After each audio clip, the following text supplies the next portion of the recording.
Tim Cook's departure as CEO of Apple signals a crucial moment for the tech giant as it seeks to ignite a new wave of innovation and redefine its marketing approach. For more, let's bring in Darren Woolley from Trinity P3. A lot of surprised faces with the news. Yes, well, it's come a few years earlier than the market expected, but I think the message was sent in the fact that John Turnus, who's been announced as his replacement, started having his profile lifted about 18 months ago, with coverage in the media, positioning him as the next CEO. So in some ways, surprise on timing, but I don't think much of a surprise as far as who's going to replace him. Is that right? I thought it would be the iPhone guy, the guy with the grey hair who's kind of cool that they've been showing in the videos recently over the past couple of years, who's really been stepping up there as well. Firstly, why the change, do you think? Why change CEOs when Tim Cook has built this company into a $4 trillion behemoth? Look, I think what we've seen here is 15 years. When Tim was appointed, you have to remember he was taking over a job from someone who was almost glorified as the world's best product marketer in the shape of Steve Jobs, and no one thought they could replace him. Tim Cook's strength was actually in fixing the supply chain and bringing a very different personality. I mean, Apple has always had leaders that have had a big influence on the way they market the product and brands to the market. And Tim's actually brought around a much more human-focused style to the way Apple appears in market. And I think that's been a really interesting change. Steve Jobs, for all his strengths, was very much the center of attention, and it was all about Steve Jobs. Tim Cook's style has been more low-key. He's got in and fixed up the supply chain. He's improved. I mean, the results of a $4 trillion market cap. I read a commentator saying Tim Cook has run Apple like most people lead countries. But at $4 trillion, he's probably got a GDP that's bigger than many countries in the world these days. Yeah, he's doing pretty well. I mean, look, he has come under a bit of criticism from Apple fans. You see it on YouTube all the time about the lack of innovation at the company. They've done okay with the new laptop, the Neo laptop, which is a good price point to take on Windows.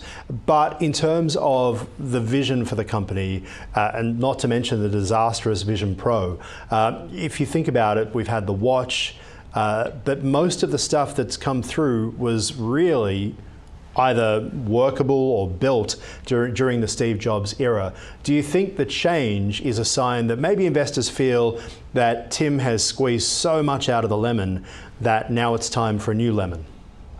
Well, look, I think Apple fans, and I'm included amongst them, are quite critical, because we're so passionate. We're inclined to set very high standards. But look, I think that's being unfair. Yes, it's gone from a revolutionary company to an evolutionary one. But you can't overlook the fact that, the AirPod went from being, just another wireless headphone, to now considered one of the best in the marketplace. And it's interesting that John Turnus, who's going to replace Tim, was actually the lead engineer on that. As you said, the Apple Watch has been hugely successful. They've had some failures. I actually think the bigger issue is the missteps they've had with adopting AI. The fact that Siri still relies on ChatGPT to provide AI services. I think it's saying, yes, let's get back to... I don't know about that. I'm going to interrupt there, sorry. I don't know about that. I kind of look at AI, the way that it's evolving is a little bit like how Google evolved as a search engine. We're using it for search, for example, and therefore Apple never built a search engine. They brought in Google, who essentially paid to be the basis of it. What do you think about that perspective? Yes, except from a user's experience, it's clunky. You ask Siri a question. It's terrible. So, and Apple is all about the user experience. As Steve Jobs said, tell me what you can build. Tell me what the user experience is, and then we'll build it to create that. And I wonder whether Apple's issue as a company, though, is that it's gone from being that fighty startup vibe under Steve to being a mammoth corporation that sometimes feels like it's become the IBM from that famous 1984 ad, where it is the big solid company now, and it's become almost an HR department as opposed to a company which is focused on innovation. And it's doing what Kerry Packer used to do with Channel 9, which is wait for everyone else to use and test the technology, and then you come in at the end and do it properly. What do you think of that? But yeah, they're only dominant in a couple of categories. You know, their hardware, yes, the iPhone, the majority of people outside of Asia are using an Apple iPhone.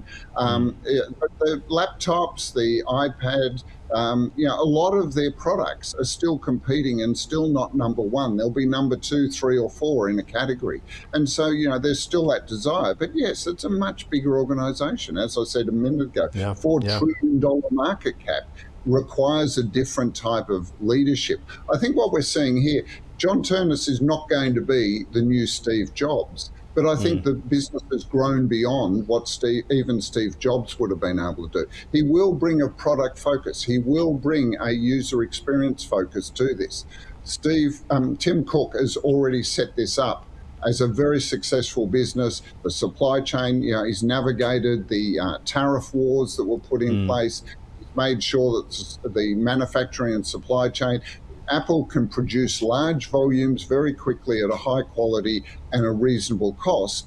And the other thing that Tim Cook did was move the focus away from hardware and product to services of product. You know, their profitability has gone from 38% to 48% because of that focus on services. You know, Apple Music, Apple TV, the fitness apps, you know, these are all things, the news service, these are all services that are not high cost in some ways, the way hardware is, and also not high risk, but are generating huge amounts of revenue and profit for Apple. Now, I think the focus is going to move back to innovation and start to bring more products into market and more services into market, driven through a product and engineering lens, and always with Apple on the customer experience being number one. Yeah, it's interesting, and I want to debate you on this because you mentioned about the iPad and some of those devices like the MacBook not being the number one in the product category. They've always had this viewpoint, it's better to be a BMW for a certain amount of people than it is to be a car for everybody. That's always been the Apple vibe. Is it important not to lose that? Should Apple be chasing the number one spot, or should they be chasing the we are the best spot? Well, we are the best with the most number of people is what I think the shareholders will be asking for. I mean, you have to remember, this is the largest company in the world. It's got a huge number of shareholders. I mean, the other thing is, it's interesting that Tim Cook is also going to step up to chairman. So there's going to be this continuation of leadership, not as the CEO, but he'll still be on board. Is that a good thing, though? Is that a good thing? When I saw that he's being the executive chairman and the idea is he sits above there, I think about what happened at Disney to Bob Chapek, who came from Parks, succeeded Bob Iger a few years back. It was a disaster, and Chapek and Iger clearly didn't get along. Chapek clearly didn't like having Iger in the background. Iger couldn't let go. Chapek probably was the wrong choice in hindsight, being from the Parks division. Does Apple risk replicating the Disney problem here? I would say so if Tim Cook appeared to be the egomaniac that Iger comes across as, let's say. You said it. And so I would say that what you're actually going to see here is complementary skills. I mean, Tim Cook has done an amazing job in the last, 8 years, navigating his way through, quite political turmoil in the US, and yet done a very good job at navigating the way and continuing to give growth to investors. I think the fact that John Turnus has been with the company over 20 years, they've worked together, they've worked closely together, and I think that working relationship, they obviously believe, is going to carry through and bring a stability of succession, because the other danger is when you have a significant change of leadership, it can often, yes, change direction, but is it for the better? And when you're dealing with such big stakes, I think that shareholders and investors will be seeing that as a positive thing. But time will tell. It's a fascinating one, of course. I mean, Apple really is just an amazing marketing company. The way they've been marketing the CEO transition is fascinating. It caught everybody off guard, and here we are talking about it. Really appreciate your insights as always. Darren Woolley there from Trinity P3. Thank you. Thank you.